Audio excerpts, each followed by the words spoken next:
Okey. Ini Syarina kata ustaz, jangan lupa makan ubat dan minum banyak air. Oh, orang ambil berat kat saya ni lah. Ya Allah. Dia tengok muka saya teruk ni kan. Yang mana tengok dalam TikTok nampak jelas lah. Ya. Muka saya rosak teruk ni.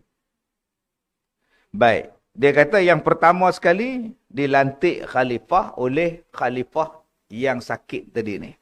Ataupun dia nak letak jawatan, dia kata kalau aku mati, lantiklah Siddiq Sigaraga jadi khalifah. Contohnya kan.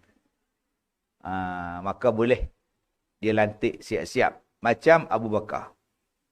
Abu Bakar sakit, kata dia kalau aku mati, lantik Umar. Boleh. Yang kedua, telah ijma' mereka itu atas tersimpul menjadi khalifah dengan akad orang-orang besar dan orang-orang yang berkekuasaan bagi satu-satu mana, orang-orang mana, apabila tiada dijadikan khalifah oleh khalifah yang kembali ke rahmatullah. Yang kedua, khalifah yang mati itu tak sempat nak lantik. Dia tak sempat nak lantik, dia mati. Mengejut ke apa agak. Maka siapa yang boleh lantik menjadi khalifah? Ahli mesyuarat. Ahli majlis syura. Orang yang dilantik untuk memegang penasihat. Kita sekarang di dalam Malaysia ni, member of parliament pun ada. Member of EXCO pun ada. Okey. Kabinet pun ada. Persetujuan daripada majlis. Dulu, zaman PH dulu, majlis presiden. Majlis presiden ni, presiden sana, presiden sini, presiden parti-parti ni, dalam 5 orang, presiden parti mesyuarat. Siapa nak jadi Perdana Menteri? Mesyuarat lah. Itu, dia hantarlah nama tu, kalau kita ni, hantarlah nama pada Agung, misalnya. Agung kan tanya pula, setuju tak setuju? Lantik pula, macam-macam. Kadang-kadang tak dapat persetujuan. Agung kita ni, sultan kita ni, dia panggil pula semua ahli majlis. Ahli majlis dewan. Adun. Kalau hadir Perak lu, tuanku sultan panggil kan. Nak lantik siapa? Seorang panggil. Nak lantik siapa? Hang setuju siapa? Kemudian dia pun umum. Begitu juga parlimen hari tu. Agung panggil seorang menghadap. Datang naik bas tau. Pakai naik bas. Dia panggil seorang masuk dalam istana.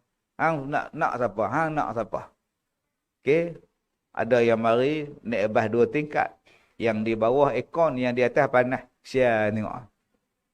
Hak panas tu agak-agak siapa dia? Hak duk aircon tu agak-agak siapa dia? Tuan fikir sendirilah.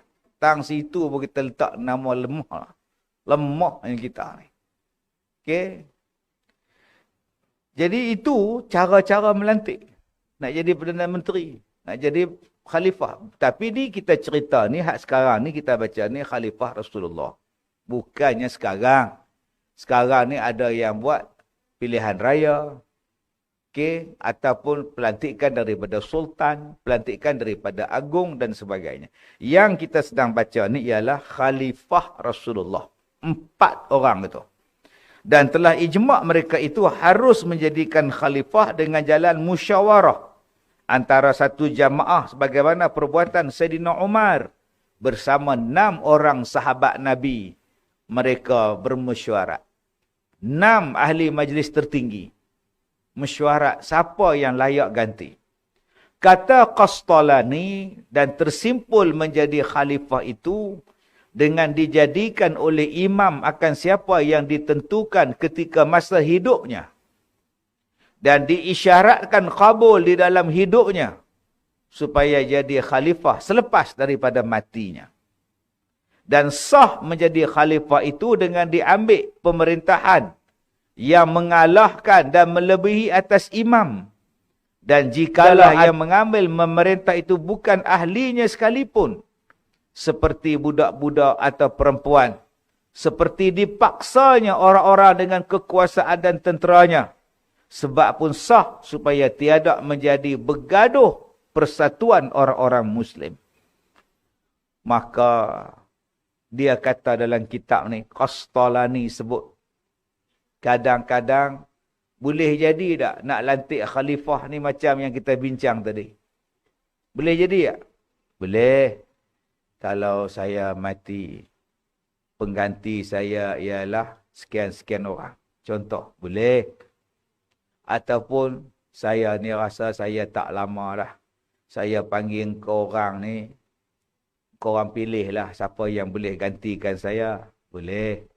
Ataupun yang ketiga tadi, panggil semua orang. Buat mesyuarat. Wakil ni pilih siapa. Yang ni pilih siapa. Kita tengok siapa yang ramai.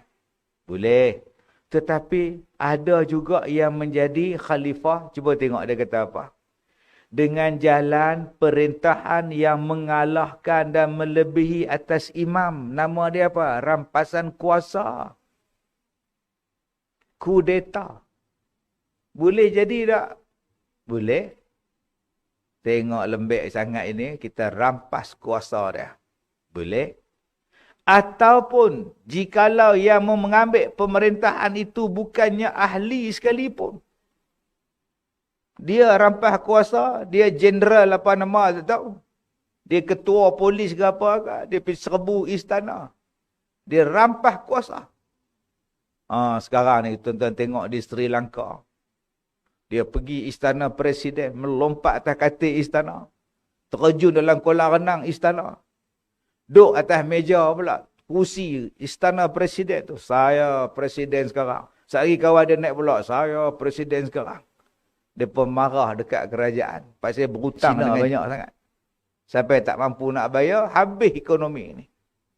Yang kata pergi duk hutang siapa? Dan Malaysia hari tu pun ada orang pergi hutang dengan dia. Tuan-tuan doalah kita tak jadi macam tu. Ingat bagi merintah kok nak perintah dengan baik. Bagi beberapa bulan hari tu dia pergi tiap-tiap bulan pergi ke China. Pinjam duit. Tak apa pula asal tergadai kita ni. Ambil iktibar yang berlaku ni.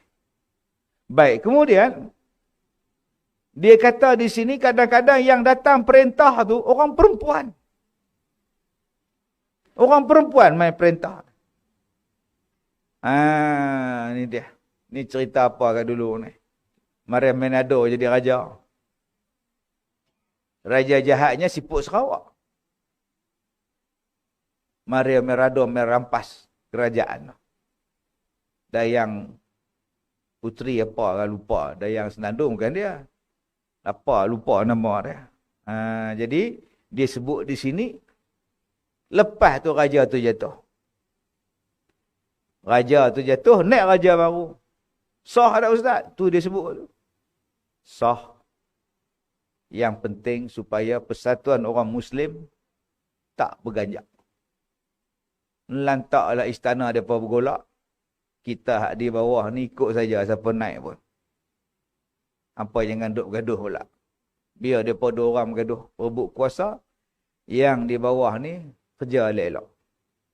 Jaga perpaduan orang-orang Islam. Itu kata Qastalani.